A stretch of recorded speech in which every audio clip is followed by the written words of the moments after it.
Welcome back to Open Line. Talking about gun laws in Tennessee. We've had some discussion of gun laws in other states. I have with us John Harris, Tennessee Firearms Association, streaming live on our Facebook page. A lot of calls.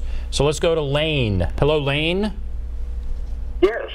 Wayne. Good grief. I'm sorry, Wayne. Go right ahead. Wayne. Yeah, I appreciate you giving me the time. Yes, sir. The question I have, when I was a young man, I had a .22 rifle. I could go into anywhere they sell bullets, and I could buy up to 500 at a time, as long as I had a valid ID. And my question is, why would anybody need that many bullets, and how can they do that? And my second question is, why don't they create a bullet that don't kill? In other words, you sell some for like target practice, but only time you need a real bullet is when you go hunt. So why can't they regulate that? All right, those are interesting questions. Well, what do you think of that? On the bullets that don't kill, those are called blanks, you know. But no, seriously, they do have a type of bullet that's non-lethal that's used in training, and they're typically, I forget the name of them. I'm wanting to say simunitions, but that's not right. But they have a sort of a non-lethal bullet. It's a reduced powder charge and a rubber or a beanbag kind of. I know I've seen them for shotguns. On the other question about the 22s, you know, in buying 500 of them, I'll confess, I buy that stuff in multiple thousand quantities, and it's because I like to plink. You know, for example, I took my wife, my son, and my daughter-in-law on a what's called an Appleseed shoot, but it's a 2-day training course for 22 rifles, and it was all day, 2 days in a row on a weekend. A lot of fun, a lot of history, because they teach you a lot about Lexington and Concord. It's put on by the Revolutionary War Veterans Association. There's not many of them left anymore. And but what they tell you is to bring 500 rounds for 2 days. Mm-hmm. So I mean, you go through a lot of 22 ammo, and it's largely for fun. I mean, it's not like you're out and got to kill something every time you pull a trigger. It's just target practice. Mm-hmm. You know, I don't know the answer to the question about why not restrict guns so that you only have a handful of bullets that are useful as bullets. It's just counterproductive. It's like selling rubber nails. Right. Where do you think we'll be in 10 years? I think I asked you, where did you think we'd be 10 years ago? Where did you think we'd be now? Where do you think we'll be in 10 years? Do you think we'll just have open carry everywhere? I mean, it seems like the way we're going again, it's accelerating for gun rights. It is. And so where are we going to be in 10 years? And again, that concerns some people, that there are too many guns, there are too many people, you know, that have I don't know, young kids getting hurt by guns, killed by guns, whatever. Where do you think we're going to be in 10 years? I think just in general, the big, you know, overview is that the trend line is clearly that the restrictions on being able to carry a gun for self-defense are going to continue to be peeled away. You know, 10 years ago, we only had, I think, 5 states that had that permitless concealed carry standard, what's called constitutional carry. We got 15 states now. Right. And that's the trend that's accelerating. I mean, you know, Maine, Rhode Island, you know, you would not think of those states as having a law like that before Tennessee did, but they do. So there are people that think that is a disaster. There are too many guns. You don't feel that way. I don't feel that way. Allay their fears. Why should they not be concerned that we're going to be awash in guns? Because we already are. You know, I don't believe that the existence of guns fundamentally in our society is the problem. I think the bigger problem comes from we're not doing a good job of instilling social responsibility, moral responsibility, and personal responsibility into the generations that are coming up. And so, you know, they're becoming less appreciative of the element of violence. Another thing that I think is unfortunate is, you know, my kids were raised, my nephew and nieces were raised around hunting, and they have seen the damage that a bullet can do to a body on purpose. They appreciate that it's a real thing, it's not a toy or a game. And I think there's a lot of kids and a lot of young people in the urban societies and their appreciation of a gun until they actually do something like that is a video game. It's not an appreciation of this is a tool that can cause a lot of harm, and you be careful with it and use it the right way. It's just, they don't view it that way.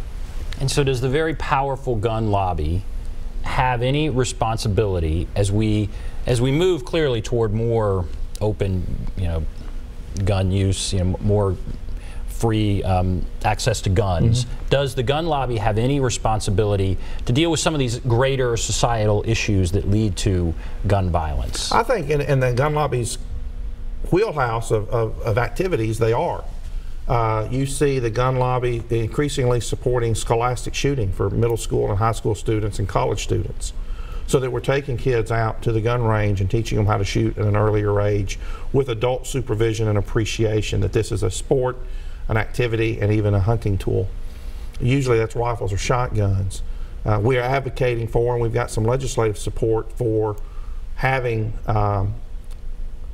trained officers, for example, go into schools as early as middle school and start teaching kids about real firearms. Let's desensitize them from thinking it's a toy.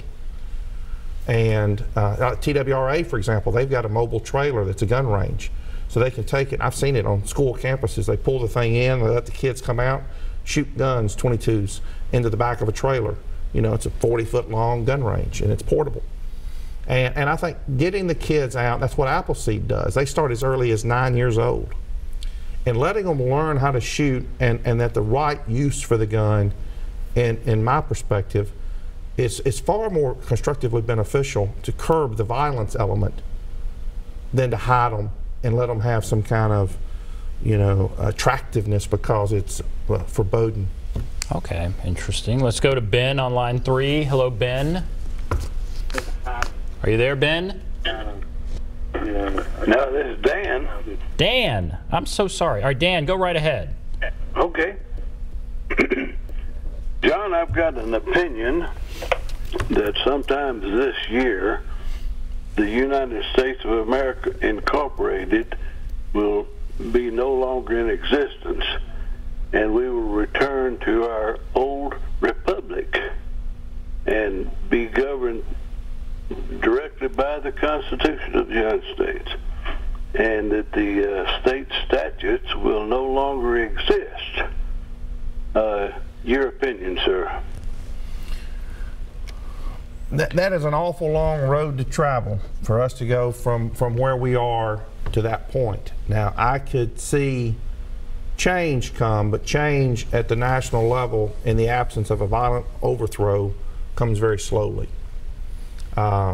We see inklings of it, for example, with the Constitution, the efforts from the Convention of States to try to amend the Constitution to just do something as simple as putting a balanced budget requirement out there.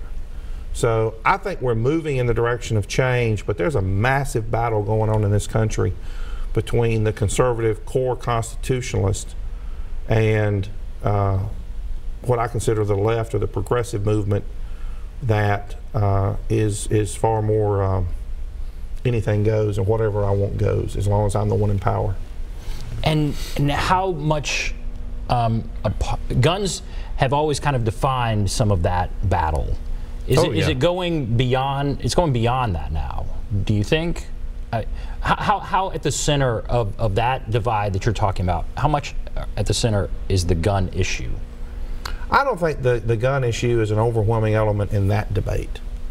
That line was drawn a decade ago, and it, 1930s, and I think it persists. And very seldom do people, it happens, but very seldom do people cross from one side to the other, on that aisle. It's almost like the Democrats and the Republicans in conference. Once they get there and they're on one side or the other, they tend to stay. And there's not a lot of migration. Although is that bad? I mean, could we maybe, is there some way we could bridge that? Do you have any hope that we can? On the gun issues? No, not really, because I think it's driven by so many other factors other than just someone sitting down cold turkey and reading the Constitution and going, aha, this is what it means. It is almost bred into to people societally, and they either are for it very viciously or they're against it. And some people who, on this gun issue, they have such a distrust of the government. A lot of that. That if there's any sort of regulation or restriction on any kind of gun, it is the beginning of the government taking guns away, so that it's a slippery slope. Well, for example, when Tennessee passed the tick statute back in '98, one of the debates was, and the gun advocacy group won, was whether or not TBI could keep a database of who was, you know, called in for a background check and what guns they bought. And the state law expressly prohibits the TBI from maintaining any such database, because, and that's a big issue, and you see that as a strong issue in a lot of states. They do not want anything that would give rise to a gun owner registry. Mm-hmm. Mm-hmm. All right, let's go to Ken. Hello, Ken. This is Ken. Yes, go right ahead, Ken. I got a comment and then a question. Okay. My comment is, I noticed on the news, I think it was about a week ago, where this young kid had been arrested. He was under 18. They wouldn't show his picture. But anyway, when they arrested him, he was bragging that he had been arrested over 100 times. And then they came back and the news media investigated that, and the police department says, no, he has not been arrested 100 times. He's been arrested 97 times. And when you think about this, I don't understand. I think the court system is the main problem because of all this, what he just said a while ago about the plea bargaining. And I got a real good friend of mine I play some golf with, and one of the comments he made to me one time, he said, you know, Ken, he said, we as lawyers don't make any money when criminals are not on the street. And I mean, I just believe that that's a lot of truth in that. And it's about, you know, about bonding companies and about lawyers and about deals that goes on in courtrooms. And some of these people have been arrested over 50, 60 times, and for rape or armed robbery or whatever, and they shouldn't be out on the street. I remember back years ago at the old penitentiary, they used to make those people work, and they had to farm. I don't know what the statistics were then about reoffenders, but right. Some of those people that got out of prison and served a term out there on hard labor, they didn't want to go back. All right, well, let's talk about some of that. I don't know if that's guns, but you're an attorney, so maybe you can. Are we more lenient today than we were, do you think? Or do you think we're...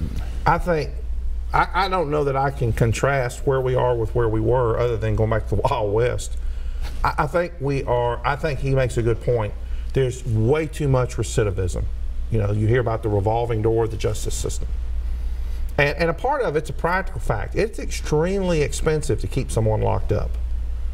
And how much of that burden will the taxpayers tolerate? And I don't practice a lot of criminal law anymore. I've been practicing 33 years now, but I don't do a lot of that anymore. And it's a delicate balance, and I think it's difficult for the judges, the district attorneys. Law enforcement's frustrated because their job's just to arrest them. But once they get turned over to the court system, you've got legislators balancing budgets. You've got metro governments balancing budgets. You got them trying to tell the sheriff to turn people loose. You got judges being told, lock them up, put them away, and hang them.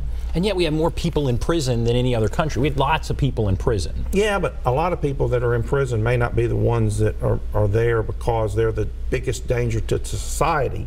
They may be the ones that are there because of political correctness.